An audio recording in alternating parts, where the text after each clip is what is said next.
all of that. But your thoughts, Rad, as to the intersection point.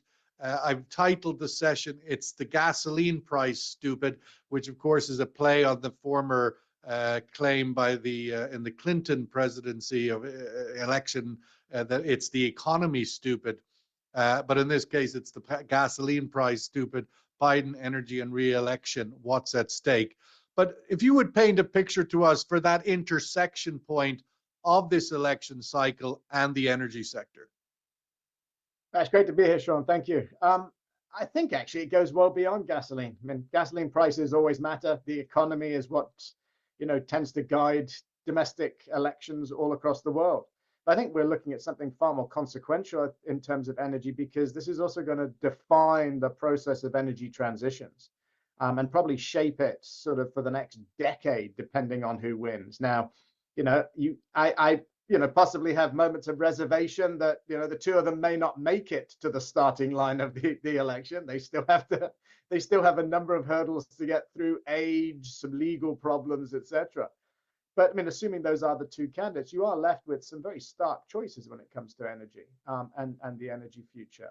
On the one hand, an administration that has gambled on green energy and gambled on sort of bolstering green energy as part of an industrialization process, and as part really using the federal government to boost industry, to boost jobs, by using green energy as one of those mechanisms, and also has brought through, the Inflation Reduction Act, certain elements of support for the oil and gas industry as well. It hasn't been forgotten despite some of the critics of the administration. I think on the other side, what you see is a very, very stark view of the US focusing on energy independence, looking at hydrocarbons, but also questions about US leadership globally, US involvement in climate debate globally, and where the US seeks to position itself. So, I mean, this is probably the most consequential election in the last 30 years. As consequential maybe as 1992, when Bill Clinton came in and sort of set off a post-Cold War era, an era of globalization. All of those key challenges that were there, the future of neoliberalism, what trade is going to look like, what international relations are going to look like. That's all up for grabs, and with a stark difference in views. And as I say, a difference in views that sort of, if implemented in policy, means two very different directions. Dr. Karen Young, Senior Research Scholar, Center on Global Energy Policy at Columbia University. Dr. Karen, I mention it's the gasoline price stupid in the sense that this election cycle, because you hear a lot, like Rad has said there, and particularly on the CNNs and the sense of the liberal end of the media, if one wants to use such language, how consequential all of this is. But at the same token, is it not just the basics? The American people, what's in my gasoline price? What's my job? What's my 401k? They don't even know how to spell the word consequential, I think. And ultimately, this is an election that is really about the basics. And on the basics, Biden looks pretty good, no? Well, I don't think U.S. voters are all stupid to start, but I agree with Rod's just about view. How many of them? No, most electors are stupid. I mean, let's be honest here, right? At the end of the day, they have a sentiment, energy. They're not. They're looking at the basics, as we all do, right? I mean, this is not a unique experience. Ultimately, I'm trying to get an understanding, because from this distance, there is a lot of pollution around, obviously, the Trump trauma.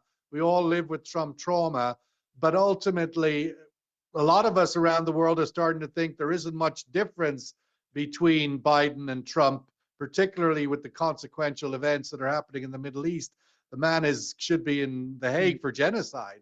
So from a global point of view, this is a complicated situation as how we view things. But from the ground in America, it's the gasoline price. Why is it more than that? Is it more than that? That's what we're trying to get an understanding of. So I would say that it is a consequential election, but it's not necessarily in the control, the outcome in terms of where global trade goes, where the next ism that defines the era we're walking into, that's really under the control of either potential candidate. And you're also right, this is, like most US presidential elections, about the domestic economy. And generally what defines, sort of the outcome of elections is how people feel about GDP growth, how people feel about employment and opportunities for employment, and headline inflation. And so that's where the gas price comes in. It's really in that question of those immediate volatilities of your energy price and your food price.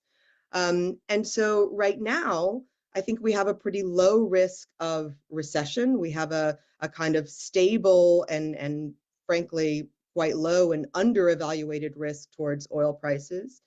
So this is not a foreign policy election, but it is, I think, an election that is vulnerable to wild shifts in foreign policy. And so you mentioned, the Israeli-Palestinian conflict and the war in Gaza. That does matter more, I think, particularly to young voters. It's become a social justice issue in the United States, but it's not necessarily a motivating factor for most voters, with the exception of perhaps in Michigan, where we have a large Arab American population. But it's not going to be, a deciding factor in any of the kind of key swing states.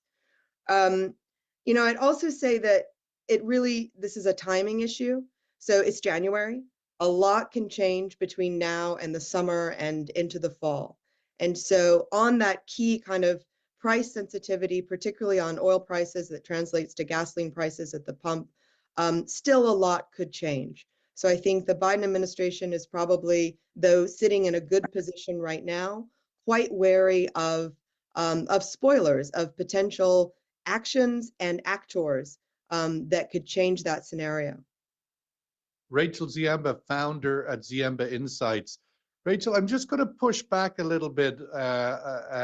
Rad won't mind me using him as a little bit of a punching bag until he gets his next chance to punch back. But the idea that the Democrats, that somehow the change in government to Republican may be more accommodating to hydrocarbons. I find it very, very strange how that narrative is bedded in. I mean, narratives do bed in. OPEC bad, consumers good. I mean, Arabs bad, others good. All sorts of narratives bed in the world. One of them is Democrats bad for energy, Republicans good, and yet the Democrats gave us, the explosion of shale. I mean, they gave us under their watch. Under Obama, we went doubled oil production. Under Obama, the oil exports from the United States, probably one of the most consequential changes in energy policy in America.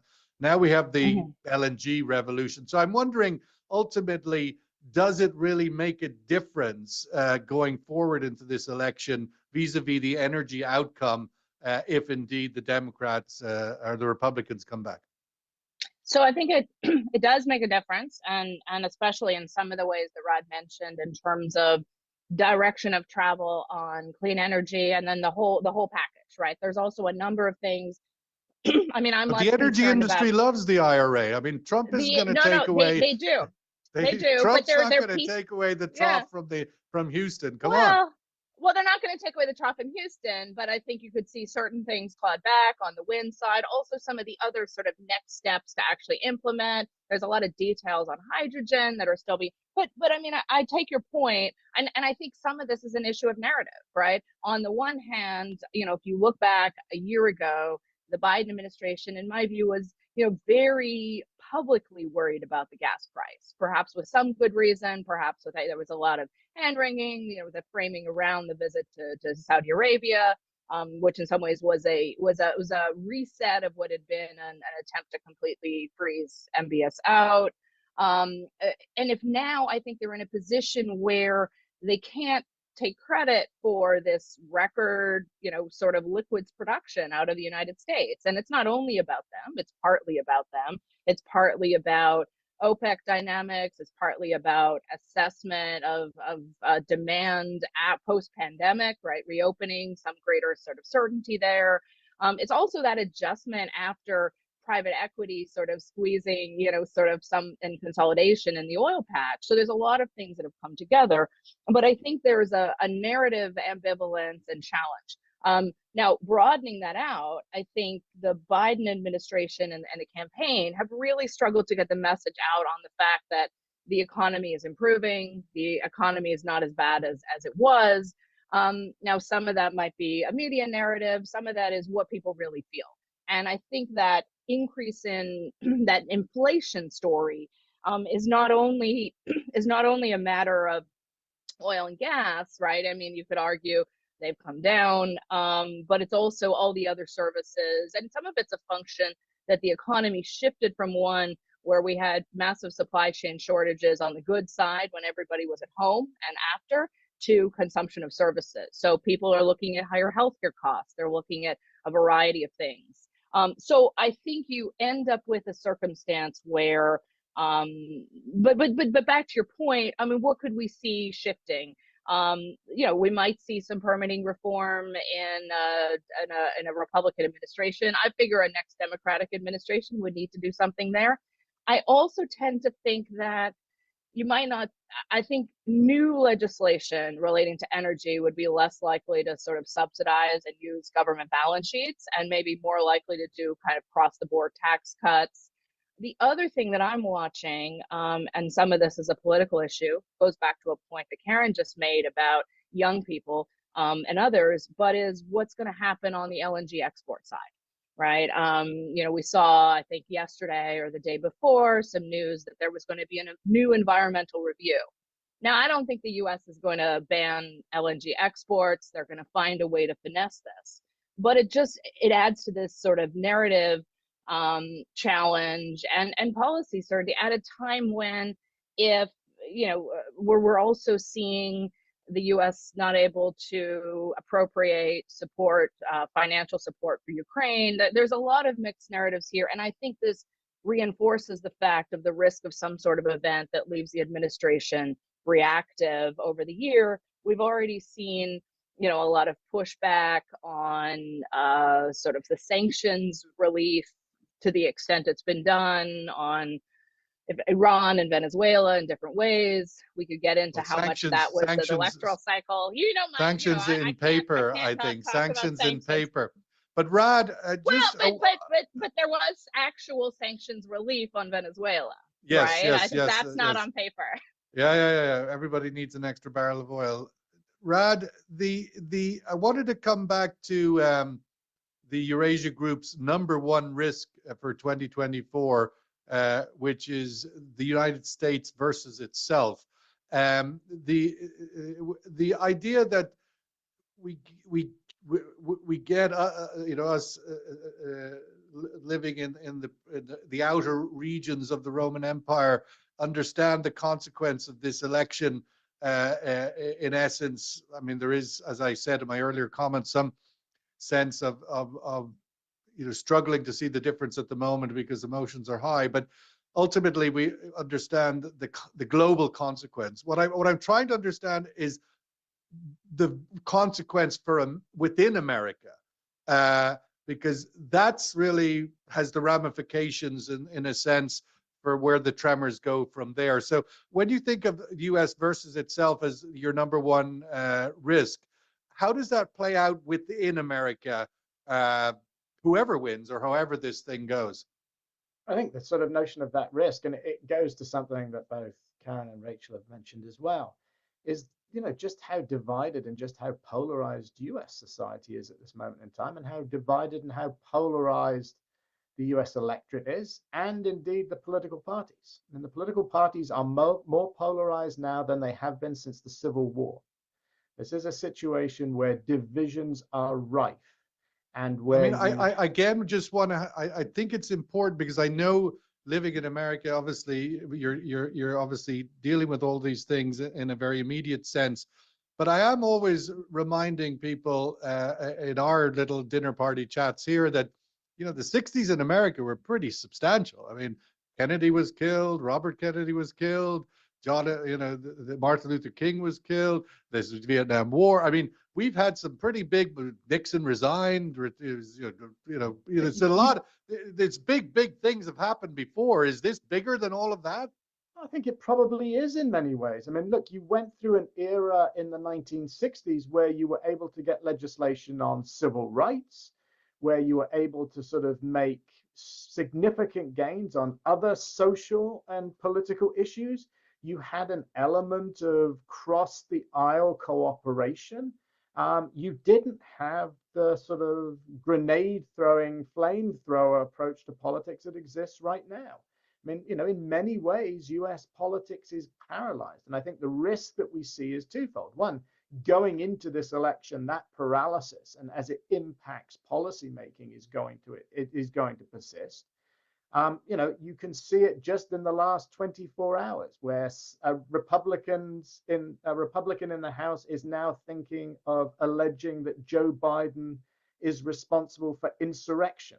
On what particular basis, it's not clear. But what you have is this very, very divided sort of mudslinging politics. And that gets in the way of effective policymaking. It makes legislation virtually impossible. It means that you have constant targeting, particularly using the courts of, regulatory authorities, of decisions that are made. And fundamentally, you have an American people who are so divided that they don't agree with each other on the basics in many ways. And that's what this election is going to end up being fought over. The circus you mentioned will feed that. The circus is a manifestation of that. But US politics, I mean, I think just in our small dinner parties, one of the things to bring is this isn't subtleties or nuance. This is a reality of what remains a global superpower, essentially eating itself alive, and doing so in such a way that has consequences for policy and consequences for the rest of the world. If we still had good newspaper cartoonists, that eating themselves alive could be quite an interesting one. Maybe there's something to add to the energy outlook. Dr. Karen mentioned there a little earlier about the growing sort of exhaustion or with the funding of the Ukrainian defense against Russia, and even mix that into the politics around the possibility of LNG exports being suspended or coming under some duress. Obviously, Europe has become dependent on that to a great extent in this current moment. So my question leads to, what is the possibility in your calculation that Europe turns back to Russia for its gas supply? I mean, at the end of the day, Austria is still taking most of its gas from Russia. Hungary is still taking most of its gas from Russia, etc. What's the possibility? What do you think that looks like going forward? So it was Rachel actually who mentioned the kind of movement towards environmentalists concerned about U.S. LNG exports and the construction of new LNG facilities. I agree with her. I don't think that is a real near-term risk. And frankly, Europe is extremely dependent on U.S. exports of LNG right now. And I don't think that as a foreign policy choice that the Biden administration or even a Trump administration would be interested in threatening that. But as I said before, this is not a foreign policy election, but there are foreign policy issues that could certainly impact domestic politics and consensus and sentiment here inside the US. And so those actors, include Russia, who could be spoilers, but it's also those actors that are going to find themselves in a very good bargaining position for the kinds of things they want. And so that's actors like Saudi Arabia. Over the near term in the summer, we will see Saudi Arabia in a very good bargaining position on asks like nuclear energy cooperation, on security cooperation guarantees, in exchange for support of perhaps a Palestinian state, but one that they ultimately won't hold responsibility for failure, because that will be on the Israeli government's plate, and potentially in whatever a very dysfunctional United Nations and international system can provide in terms of security and guarantee. So, the actors that really could change our outlook in the next 6 to 8 months include Russia as a spoiler on energy markets in perhaps coordination with OPEC and OPEC plus members. And certainly the kind of outlook on Iran and how the conversation within the election changes on, who is our biggest threat? Is it China? Is it potentially a conflict with Taiwan? Is it about trade issues? Or is it with Iran as the motivating factor of unrest in the Middle East? And you already hear this conversation coming out of Republican circles. You certainly, consistently hear it from people like John Bolton. And if we get to an election, as Rod mentioned, it might not be the candidates we think it is, right? If we get to an election that's a Haley-Harris election or a Biden-Haley election, Iran will become more of a central focus. And is that, what are the odds of that other than the two granddads? It's a small, I think, possibility, but a very real one, right? We have aged candidates. I think Haley is actually doing quite well in terms of her fundraising.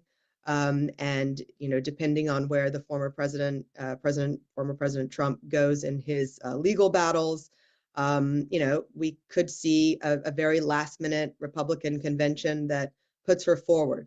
What are the odds on that? See, I told it, 1968, this is the Yeah, 60s. I mean, there are those upheavals. I mean, hopefully no one gets shot, right? Well, yeah, no Kent State. There are those upheaval possibilities. But, going back to the kind of first instance, what do voters care about? It is the economic issues. It's the headline inflation. It's the perception of GDP growth and the perception of employment opportunities.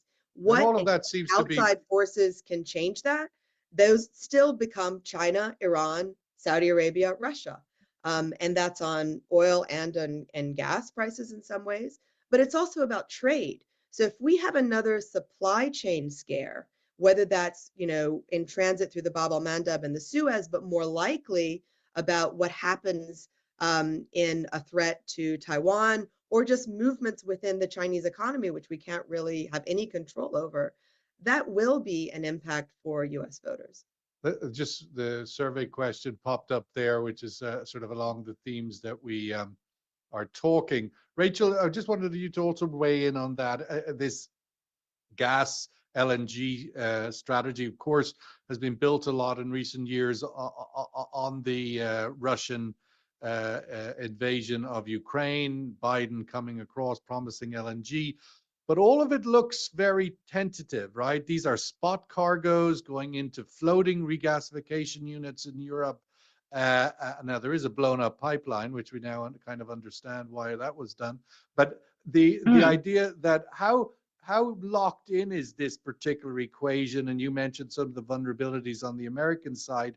I mean, my sense is I don't see why the European, I mean, if there's a deal going to be done, there's a deal done. Everybody does a deal and they're happy. What's your sense of how locked in this current trade is between US and Europe on LNG and the likelihood or possibility that Europe turns back to Russia? Before I do that, I just want to throw one more thing in that's really important in the election narrative that amplifies what Karen and Rod have been talking about, and that's migration, right? The massive flows of people from, especially the Americas, Central America, but also Chinese and Africans and others. And so I think from away, it's really important to emphasize how important that is, especially in some democratic states. Yeah. And so I think that piece, that's going to be something that we're already seeing that kind of be a weaponization tool sort of in foreign appropriations and military. But I think that's something sort of very much to watch and think about. And I could see, particularly in a future Trump administration, Trump threatening to sort of weaponize energy flows to Mexico. He's not going to do it, but on those sort of grounds, right? I have debates about that with my Mexico-based colleagues. Anyway, so just something on to put on that radar, very sort of very important. On the LNG side, here I think we also have to think about the role that China plays, and we have to think about the role that European energy transition goals play. So one of the challenges for Europe was that until very recently, they weren't willing to sign medium or long-term natural gas contracts, right? They're in this context of, well, we don't want to buy from Russia. We're going to need things for, a decade or so. But so they're starting to sign those deals. They're signing them with Qatar. They're signing them, we can get into, well, we won't have time to get into that. But this has been a very recent sort of phenomenon. I mentioned China as well, because yes, there's spot cargoes going into Germany. There's others, but some of the reason why there are more natural gas molecules available to go into Europe is because China is buying more pipe gas from Russia. China is using, in some ways, less natural gas. And so one of the key things I continue to watch is China as a reseller of natural gas, but also China as, a seller of refined oil products. And that's going to be something, maybe this isn't the sort of key inflection point here, but that's going to be something more important. And add to that, I mean, Karen talked about the risk of supply chain disruption. Sorry, talking too fast. But we like talking fast here. This is the talking fast show. Well, yeah, but you don't want me tripping over my tongue. If you leave one breath, I'm right in there.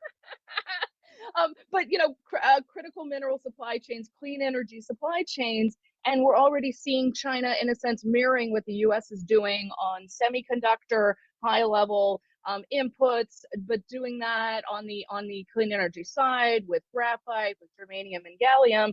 Now, some of that, the items are still getting out there, but I do think that as you have the US and Western countries trying to belatedly build out their domestic supply chains in these highly mineral intensive energy transition sectors that we're talking about, there's a lot more scope for other entities also. And that's certainly a very big, that's the subject of the next panel, who are waiting in the green room in 2 minutes to jump into your boxes.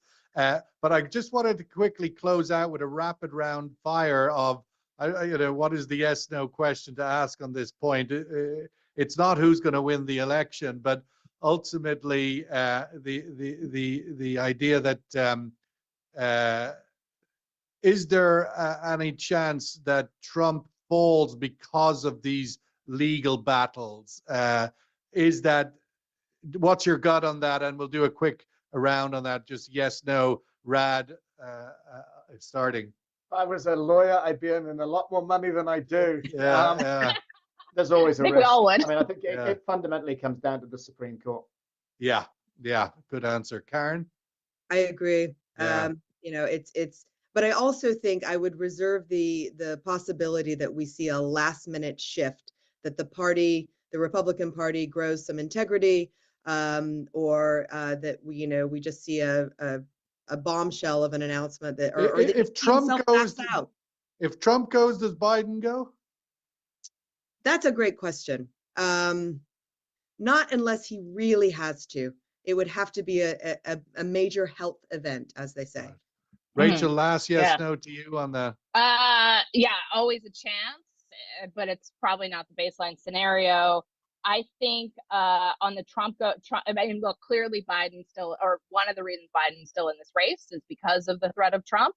But I worry that they will be so last minute, but that by that time the Democrats won't want to change their ticket again, unless unless there's a health event or something like that. Because I think the challenge would be, and we don't wish that. And I think the challenge would be who replaces him, right? Yes, In that context, obviously vice president would be, sort of in line, but, again, sort of narratives and polling and other things. So, there's certainly, we'll see, but it's a long way till November.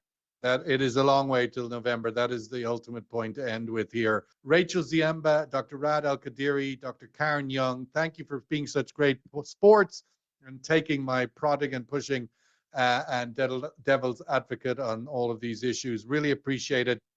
Thank you very much. And we look forward to you joining us through the year on our regular podcast show. Thank you and have a great day.